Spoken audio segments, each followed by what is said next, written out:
Welcome to Ece Gurler Art. How can we apply to the galleries? This is a great guide for beginners. First, we need to consider what galleries are looking for.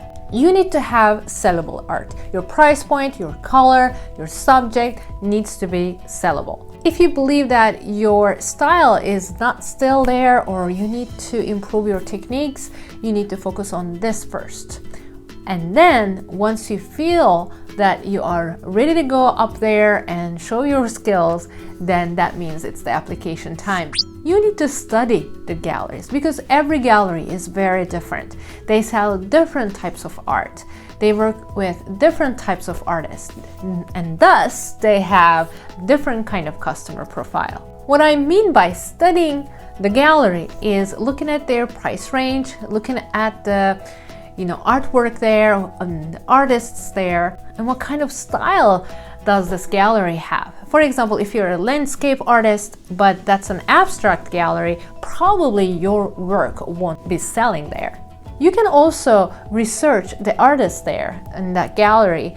If their work is very similar to yours, that means the people who buy that artist's works will also potentially buy your artwork, and you can tell this to the gallery that you are applying for. The best way to go is to make a spreadsheet. In your Excel sheet, you put the name, the location of the gallery, and response or no response. Also, you can add a notes section so that if they tell you, for example, or if you're looking for specifics and stuff like that, then you will type in those notes there as well. Also, I highly recommend you to have a tab for follow-up. Some artists limit themselves in one area. I am in Boston area, for example, but I never limit myself to Boston galleries. I apply all over the United States, and you can do that too. Also, all over the world if you are interested in other galleries in other countries. So in your application, please don't mention that I am available in this city or I am selling in this city. Try to cater their needs and try to tell them that your art will be available in their city. What's the best way, you ask? I talked to some gallery owners and also some professional artists, and I got some mixed answers. So I'm going to give two options. One is email. If you attach 3 to 5 images, high quality images of your work, and if you type up a short but sweet message saying that, hey, I'm interested in your gallery, I checked out your gallery and this artist's works is great, and I believe my audience, the buyer of my art, is also very similar to your blah blah blah artist's work. So you tell them what you can contribute. But here's a disadvantage. Galleries get a lot of emails. I mean, I am not a gallery. I get like 20 to 30 email every day, and I barely check the ones that I am interested in because I don't have time. So can you imagine how many emails and how many messages galleries get in their inbox? The second option is to mail your portfolio to them. So instead of writing an email, you turn it into a printed material. 1 page of a statement and then high quality photos of your artwork in the second, third, and fourth pages. If you have more art that you want to add, you can, of course, but you need to put your best game in there. Put the best artwork you have. At the same time, you need to be proactive a little bit because once the galleries want to work with you, they want to make sure that you're hardworking and you're consistent. In order to do that, they're going to ask for what is available in your hands or what was sold before. So you can have a PDF that is going to show what's available and what has been sold so far. Professional artists highly recommend you to have 25 to 30 paintings at least when you apply to a gallery.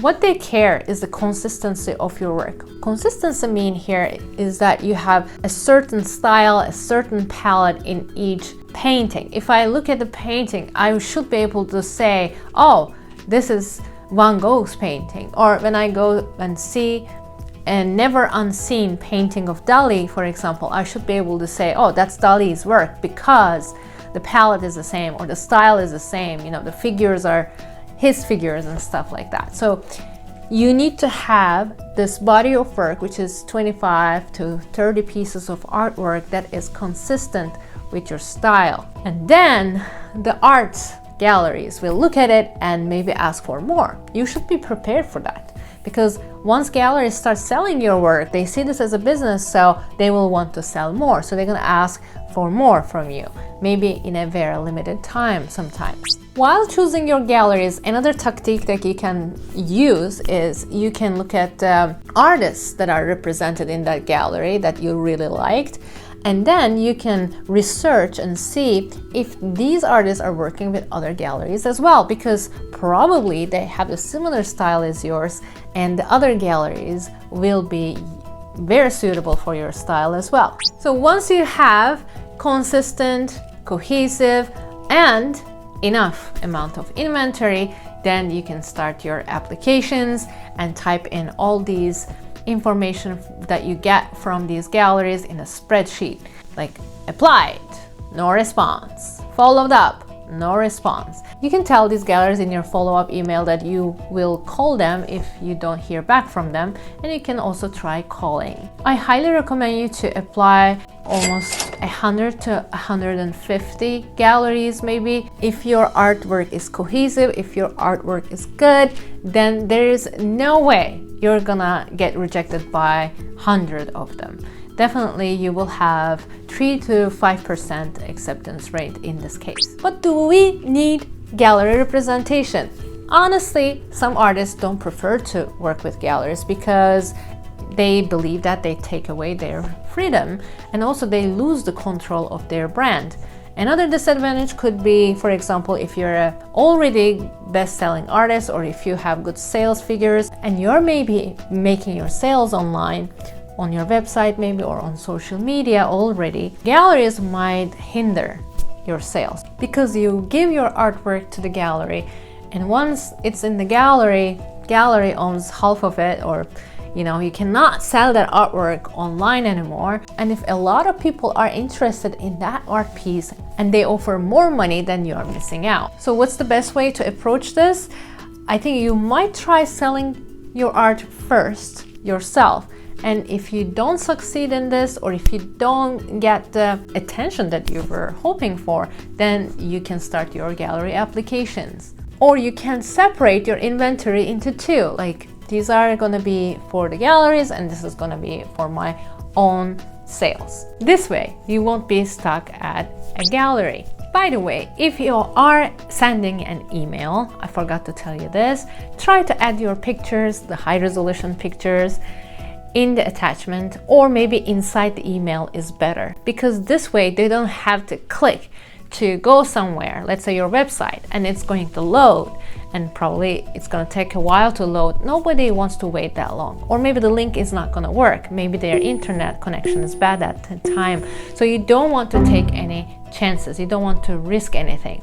Another thing, maybe you have a PDF that you want to send them to, but they don't know if you're spam or not, so they don't want to download that onto their computer before they open it. So I think the best way to approach this is to send the images directly in the email. For sure, gallery representation has a lot of advantages, because then that might open up a lot of doors for you in the art world. But if you're not represented by an art gallery, it's not the end of the world either, because you can create your own brand and start selling online. This is why I created Jumpstart Artist Academy in the first place. And if you have no idea how to sell your art online, maybe this video can help you. I'll see you in my next video. Bye.